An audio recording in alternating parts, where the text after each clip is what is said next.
ริเสขรตเตจันตวิเควิมาเนอิเประเทจคาเมตรุวนะสหเนเคหะวัตุมหิเตเตอุมมาจายันตุเทวาชาละชาละวิสเมยัสสะทันทัพพนาคาติทันตาสันติเกยังมุนิวระวจนังสาธุเม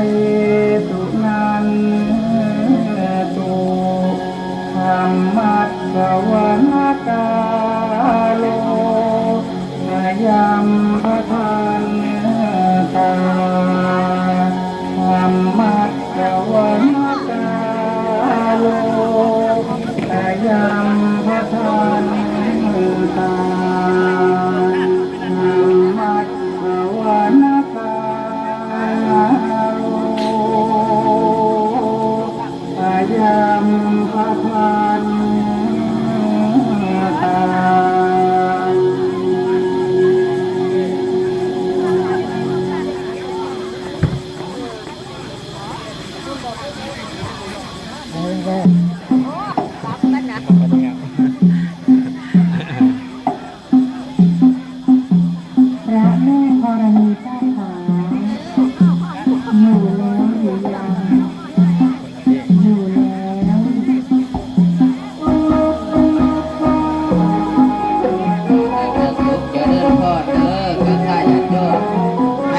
ดูกับข้ามมาทางนี้เด้อเหลือมากินเด็ดนะเด้อกันค่ะ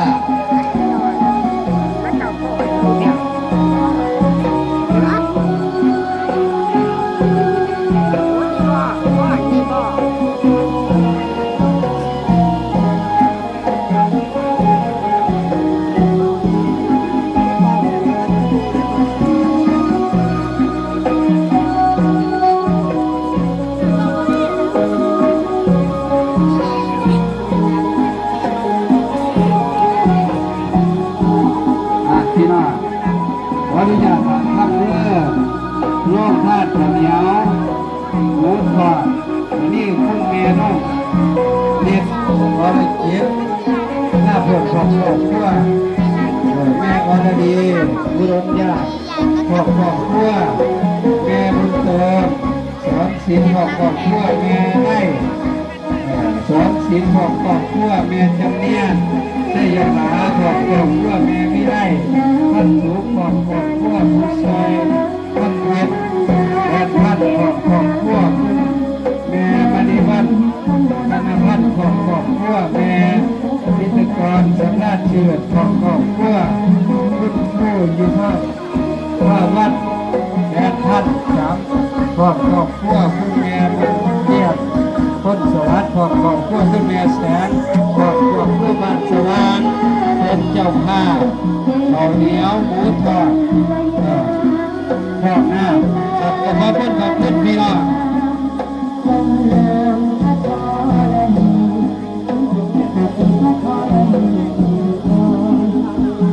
มาจากอำเภอเมืองตำบลเตยบ่ตำบลงานชกกับพ่อรุ่นบ่ขอบคุณพี่น้องนะเมื่อวันนี้เบาขึ้นขันยา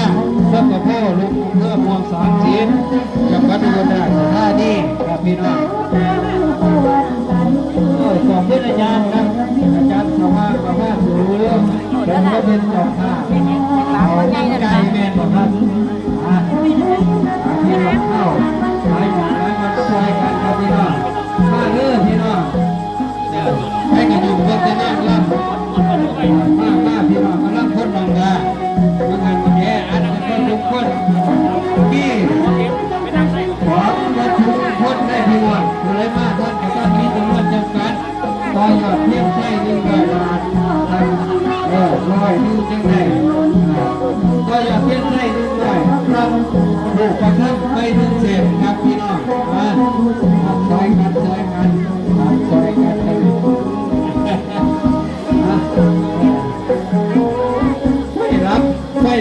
เป็นยังก่อนพี่น้อง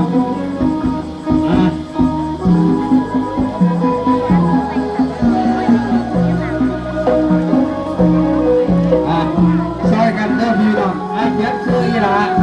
ยัดซื้ออย่างเนี้ยตัวตาดี100ไม่เห็นทันกันมาจะมาโดนมาจะมาโดนเองเนาะกันเป็นยังสร้างไส้เอามาพึ่งไฟเนี่ยสร้างไส้เอ้ยไฟนับความอำนวยการบริหาร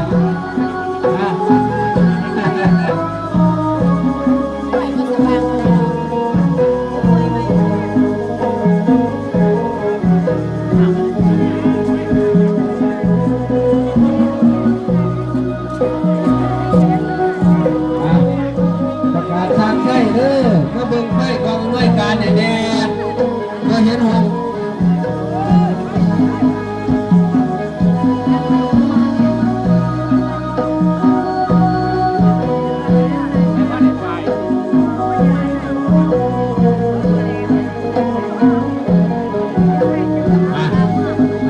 ขอบคุณมา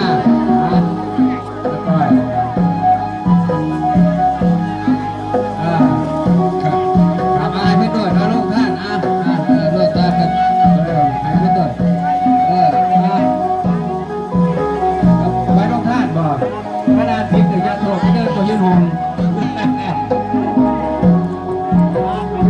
ฝ่ายวัดลูกท่านเมียมังกรลูกคุณเขาไก่ทอดไก่ทอดขนม3แผงพี่น้องมาพี่น้องไปลูกท่านไหนตัวยอดเทียนใช่100ในฝ่ายหรือว่าลูกประค่ำครับเพื่อเป็นอนิสงส์น้ำกันจะได้อยู่เย็นเป็นสุขไป